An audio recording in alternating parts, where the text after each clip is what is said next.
Hi, everyone.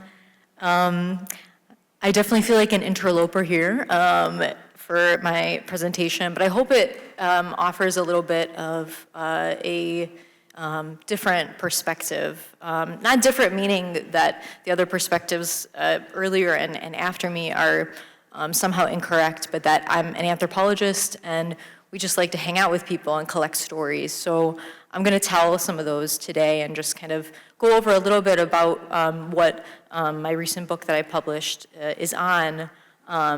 So I'm very thankful to the invitation today to think about some of the questions in Martyrs and Migrants. So this is the cover of the book.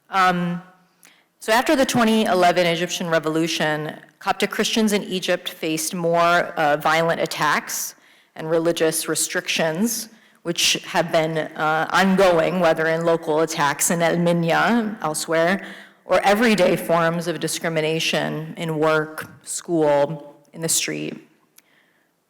Based on research across Egypt and the United States, this book looks at how Copts have responded to that violence and global interest in it by translating that suffering into forms of visibility and recognition, both religiously and politically. And this has happened in the context of evolving post-revolutionary Egyptian politics, declining socioeconomic conditions, and most importantly for the book, rising migration to places like the United States. And before I go on, I wanted to highlight these two photos. One is from, well, actually both of them are from the American Coptic Association, or الهيئة القبطية الأمريكية. The one on the top is from 1977. It's from one of the COPS newsletters for those in the audience that maybe have some of those newsletters in their garage, from a protest in front of the UN. And the other one here is after the Nag Hammadi massacre in 2010, also in front of the United Nations. So the book also explores this kind of visibility and recognition and how it's complicated. In the US, Coptic Christians are sometimes seen as victims of religious persecution and allowed to immigrate for that reason through, for example, asylum. But at the same time, here in the US, they've also experienced racism and have been caught up in counterterrorism programs. So the book kind of talks about both of those things. But by following Copts between Egypt and the US, it shows how Coptic identity is shaped and reshaped across borders. Copts face different kinds of minority status in each country, marginalized in Egypt as Christians, not just marginalized, but discriminated against, persecuted, and seen in the US through a racial religious lens that is often shaped by conservative Christian politics. And these experiences influence how Copts see themselves, how they relate to one another, and how they engage in politics. Yet the book does not portray Coptic migrants as simply the subjects of American power, assimilating into American discourses of global Christian persecution, for example, nor are Copts as actors in their own right fully independent of these powerful discourses. Instead, the transnational Coptic story shows how political forces, like shifts in US foreign policy, we had a panel about that earlier, campaigns for international religious freedom, and the strategies of counterterrorism, shape the identities and actions of migrant communities like the Copts. And so with that being said, I just wanted to share a very brief bit about how this book came to be. And Coptic Solidarity is also a part of that story too. So I first went to Egypt in 2007 to study Arabic, where I became close with a Coptic Orthodox family in Cairo. And they welcomed me into their religious life, and that experience inspired me to return to Egypt almost every year since then. And over time, I also began visiting and attending Coptic churches across the US, from New York to California. And after Egypt's 2011 revolution, I noticed big changes in these churches, especially with new Coptic migrants arriving and generational tensions emerging. And while I had originally planned to study political movements in post-revolutionary Egypt, and I did do that with the Maspira Youth Union in particular for my master's thesis, I became more interested for my PhD in how migration was reshaping Coptic religious and political life across borders. And in 2017, I traveled across several US cities to choose where to focus my research. At a conference in Washington, DC, I met with the head of a Coptic nonprofit who invited me to volunteer in rural Egypt teaching English. On December 11, 2016, a suicide bomber killed 29 people and injured 47 at St. Peter and St. Paul's Coptic Orthodox Church, also known as Al-Butrosiyya, a chapel next to St. Mark's Coptic Orthodox Cathedral in Cairo's Abbasiyya district. The bombing caused many diaspora volunteers to drop out of the program, and only a few of us went ahead with the trip to Bajura, a village in Upper Egypt, in early 2017.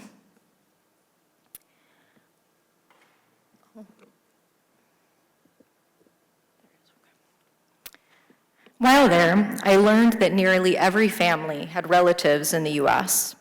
One man, Amin, that's not his real name, but he told me his niece had moved to New Jersey through the US green card lottery. Over lunch one day, he explained that although there are real tensions, not just tensions, but conflict, a violent conflict between Muslims and Christians in Egypt, he said, quote, when Christians go to the US Embassy, they tell them they want to travel because of persecution. He emphasized this very strongly to me. Because part of the reason why I went there was to find what are the roots of persecution. I was trying to look for it. And the people I met directed me elsewhere. So that contrast between everyday realities that, for example, most Copts come to the US through the lottery or family reunification. For those here today, maybe many of you have family or have come to the US through the lottery.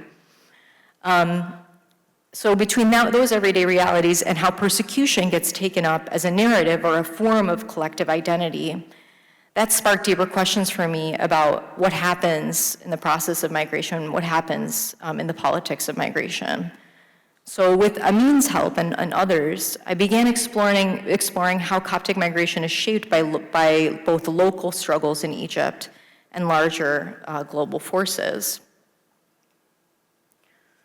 So these are all my photos from Bashura as well. In general, the book argues that the way Copts remember violence and talk about religious identity in Egypt is already influenced by global power structures. For many Copts, their desire to migrate to the US is tied to the perception that the US is a Christian country and that it is a global protector of Christians, and that it is a land of freedom and prosperity. And conjoined with this, the influence of American politics, media, and policies all affect how Coptic suffering is understood, not just to the rest of the world, but also in the everyday lives of Copts themselves between Egypt and the US. Yet some migrant Copts are uneasy with how much attention is placed on stories of persecution and violence in Egypt, and they worry that these stories often leave out the real struggles of migration, what it costs to leave home, start over, and navigate a new life as a new kind of minority in the US. And while the book surely doesn't ignore the real discrimination and pervasive violence, especially in regions, particularly Al-Minya, but Naga Hamidi and Bahjura, which is next to it, is a very different kind of region. So that violence that Christians face in Egypt by the government and at the hands of everyday Muslims from recent and ongoing attacks in volatile Al-Minya, it looks at the challenges they face after migrating. And I say this as, just to be very clear, as Coptic migrants right now are languishing in ICE detention centers, for example, in Louisiana and elsewhere, and I think that's an important thing to mention. Life in the US can bring safety, not for them, but for many, but it also brings isolation and a lot of hardship. Instead of focusing on hopeful stories of resistance or success, the book highlights the deeper, often hidden impacts of migration, how it can quietly harm and divide as it promises freedom and opportunity. And for many Copts, migration is not just a path to a better life, it is also a kind of sacrifice, a white, bloodless martyrdom, an enduring struggle that continues long after they leave Egypt. So before I conclude, I wanted to share a short abridged section, if I can, if there's enough time, of the book derived from chapter 2, which is centered in rural Upper Egypt in Bajura, entitled Sectarian Memory and Migration Forces. And the section itself is entitled Violence and Shared Life, and really tries to think about the differences between a place like El Minya, for example, in Upper Egypt, in rural Upper Egypt, and Nega Hammadi.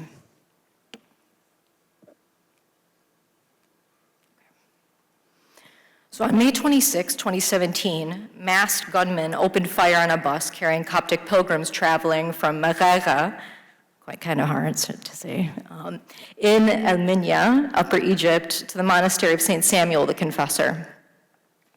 At least 28 people were killed or martyred, and at least 22 were injured in the attack.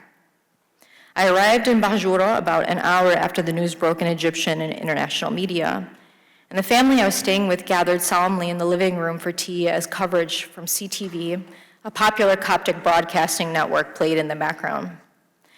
Despite the tragedy, the women in the household had begun preparing for a wedding we were all planning to attend that evening, and local churches had already sent WhatsApp messages to their congregations announcing that the upcoming monastery trips were postponed until further notice. At the wedding, many spoke of the martyrs of El Minya. Some questioned whether it was appropriate to allow music or dancing out of respect for the dead.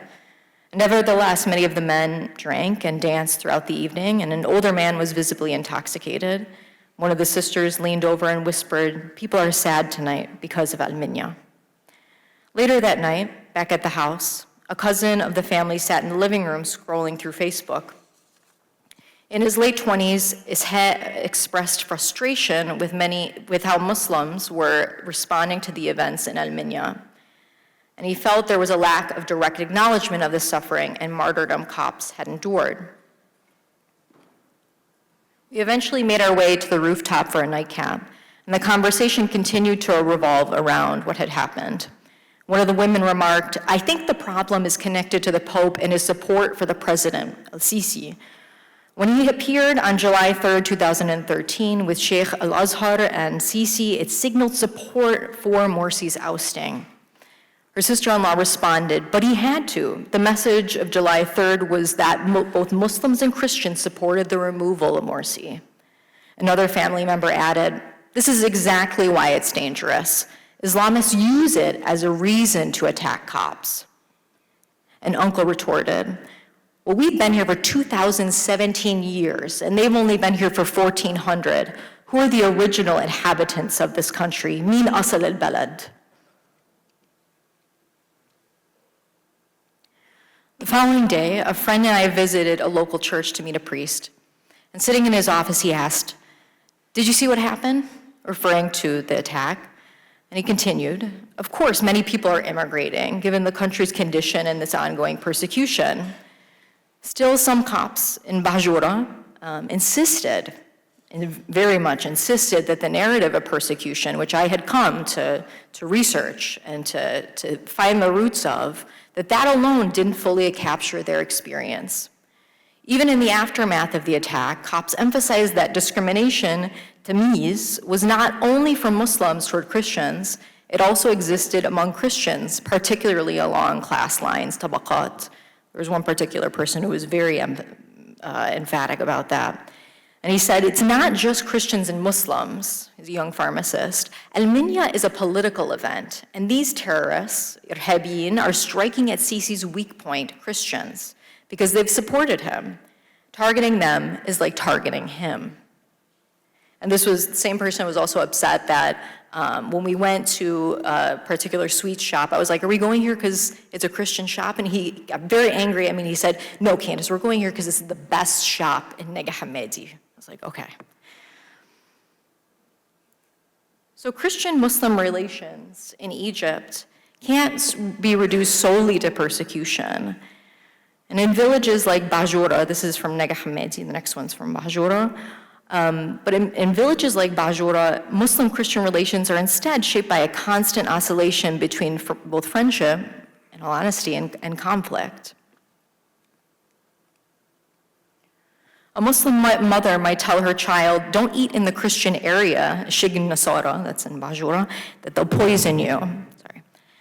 Yet bring that same child to the church in November for the St. George festival to receive blessings, or barakah. Not saying this in some national unity frenzy. I'm saying this as just how everyday life is.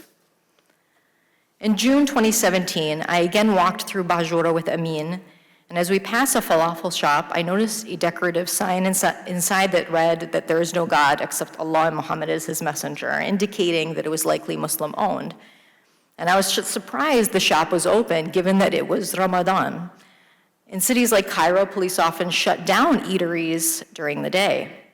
And further along, I saw a shisha shop with customers openly drinking tea and smoking, and I became very perplexed. So I asked Amin about it. He said, things are different here in the village, Candace. Only about half of Muslims fast during Ramadan. I found that to be quite odd. And I noted in Cairo that these businesses would be shut down. And he replied, we don't have anything like that here. ما عندناش الكلام ده. We live a shared life, الحياة المشتركة, and we decide what is acceptable. So shared life in a place like Bajura entails a collective frame. Just to conclude, shared life between Muslims and Christians in a place like Bajura is often destabilized when viewed through the lens of the diaspora, which are also shaped by global power structures and not just collective memory. So during one of our many post-dinner conversations, Amin, who I spoke about earlier, lamented, saying to folks in this room that Copts in the diaspora don't understand everyday life here, especially in Upper Egypt. They imagine there's constant persecution, but the truth is, Copts here deal with the daily mess and the humiliation, bahadela, of everyday life. Hardship, unemployment, and no future. So while sectarian violence and anti-Christian violence is part of this picture, so are class and economic inequalities. And Coptic precarity is shaped not only by religious difference, but also by poverty, geography, and limited opportunity. And for many, immigration to the US, where relatives speak of Christian flourishing and the American dream, feel like the only path forward. Thank you for having me.